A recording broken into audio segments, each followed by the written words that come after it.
स्वागत है। तो चलिए आज फटाफट हिमाचल प्रदेश के 45 जी के क्वेश्चन रिवाइज कर लेते हैं। तो पहला क्वेश्चन है, अशोक ने हिमाचल प्रदेश में बौद्ध धर्म के प्रचार के लिए किस भिक्षु को भेजा था? तो ये थे मजिम। किस सदी में शकों का आक्रमण हुआ? तो था प्रथम शताब्दी। कुल्लू की वंशावली प्राप्त हुई? तो ये कैप्टन हार्डकोट ने प्राप्त की। वैदिक काल में प्रदेश में स्थित स्थानीय कबायली गणतंत्रों को कहा जाता है? तो जनपद को कहा जाता है। हिमाचल प्रदेश का सबसे पुरातन विवरण किसने किया है? तो टामी ने किया है। जूमलंग ने कब कांगड़ा नगरकोट पर आक्रमण किया? तो 1398 ईस्वी में किया। सातवां क्वेश्चन है, सिरमौर की रेणुका झील निम्न में से किस संबंधित से है? तो ये जमुना अग्नि के। अभिधर्म ज्ञान प्रस्थान शास्त्र संबंधित है? तो ये बौद्ध धर्म से।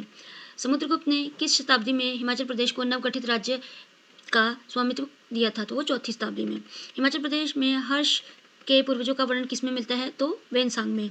आर्य राजा देवोदास के मुख्य सलाहकार का निवास स्थान कहाँ था? चंबा में। 1337 ईस्वी में किस मुस्लिम शासक ने कांगड़ा नगरकोट किले पर कब्जा किया? मोहम्मद बिन तुगलक ने। किसने कांगड़ा में नागरकोट के राजा पृथ्वीचंद्र को परास्त करने के लिए अभयदान दिया था? तो मोहम्मद बिन तुगलक ने। किस भारतीय सम्राट ने कुलिंदो योद्धाओं व अर्जुनायनों को अपने संप्रभुता स्वीकार करने के लिए बाध्य किया था? तो समुद्रगुप्त ने। प्राचीन काल में कांगड़ा को किस नाम से जाना जाता है? तो त्रिगत के नाम से। मोहम्मद गजनवी के द्वारा कांगड़ा का किला कौन से ईस्वी में हत्याया गया या लूटा गया? 1009 ईस्वी में। देश ने अनराय राजा शंबर का किस आर्य राजा से कई बार युद्ध हुआ? तो देवदास के साथ। 18वां है, चंबा से किस राजा का चित्र प्राप्त हुआ है? तो मेरू जी का। हिमाचल प्रदेश में प्राचीन अभिलेखों की किस सूची में स्मारक नहीं पाए गए हैं? तो शारदा में। 1009 में निम्नलिखित लिखित में से नागरकोट कांगड़ा को लूटा गया? तो मोहम्मद गजनवी द्वारा। 3000 ईस्वी पूर्व हिमाचल के प्रवेश करने वाली प्रजाति तो वो खस थी। महाभारत के युद्ध में कांगड़ा के किस कटोचवंश राजा ने कौरवों की ओर युद्ध में भाग लिया? वो सुशर्मा चंद्र था। कुलिंद क्षेत्र के नाम निम्न में से किस नदी प्राचीन नाम से रखा गया? तो यमुना नदी। हिमाचल प्रदेश के किस रोड मार्ग पर कुषाण शासक कनिष्क के 40 ताम निर्मित सिक्के प्राप्त हुए हैं? तो कालका और कसौली वाले रास्ते पे। 25वां क्वेश्चन है, 1001 में मोहम्मद गजनवी के आक्रमण के समय उनके किस हिंदू शासक का सामना हुआ था? तो जयपाल के साथ। 26वां क्वेश्चन है, राजकुमार शाह तुगलक के शासनकाल के समय कांगड़ा का शासक कौन था? रूपचंद्र था। 1001 ईस्वी में राजा जयपाल का टक्कर वाला बादशाह कौन था? मोहम्मद गजनवी था। मोहम्मद गजनवी की सेना ने कांगड़ा किस मंदिर को नष्ट किया था? तो ब्रजेश्वर मंदिर को। वह पुस्तक जिनका फिरोज शाह तुगलक की आज्ञा से फारसी में अनुवाद किया गया था, निम्न में से कौन सा मंदिर में रखी गई थी? तो ज्वालामुखी मंदिर में रखी गई थी। रामदेव के आक्रमण के समय कांगड़ा का शासक कौन था? मेघचंद था। 14वीं शताब्दी के अंत में कांगड़ा पर हमला करने वाला मुस्लिम आक्रमणकारी कौन था? तो फिरोज शाह तुगलक था। नगरकोट से लाई गई पुस्तकों का अनुवाद कौन से किसने किए थे? तो इजुद्दीन खालिदान ने।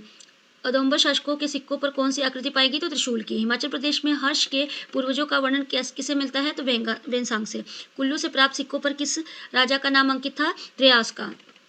36वां क्वेश्चन है, किस धर्म ग्रंथ के अनुसार कोल, यक्ष और नाग जैसी अन्यार्य जनजाति हिमाचल प्रदेश के आर्यों से पहले आके बसी थी? तो मनुस्मृति में लिखा गया है।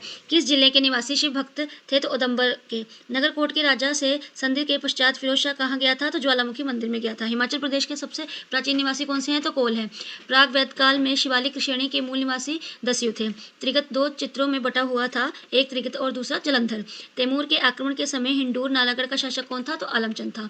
नगरकोट में लाई गई पुस्तकों का अनुवाद किस नाम से किया गया था? तो दिलायते फिरोज शाही। पश्चिमी हिमालय में के पहाड़ी क्षेत्रों के अधिकार के लिए त्रिकुट संघर्ष में से कौन सा वंश विजय रहा? तो प्रतिहार रहा। 45वां क्वेश्चन है, सिकंदर की सेना को हिमाचल क्षेत्र में किस संघ के प्रतिरोध का सामना करना पड़ा था? तो आयुधजीवा। कई क्वेश्चन इसमें रिपीट किए गए हैं। रिपीट इसलिए किए गए हैं कि रिवीजन करने से ये आपके माइंड में बैठेंगे। और प्लीज़ प्लीज़ प्लीज़ एनिमनी चैनल को देखते रहिए, लाइक एंड सब्सक्राइब करते रहिए और आपका दिन शुभ हो। धन्यवाद।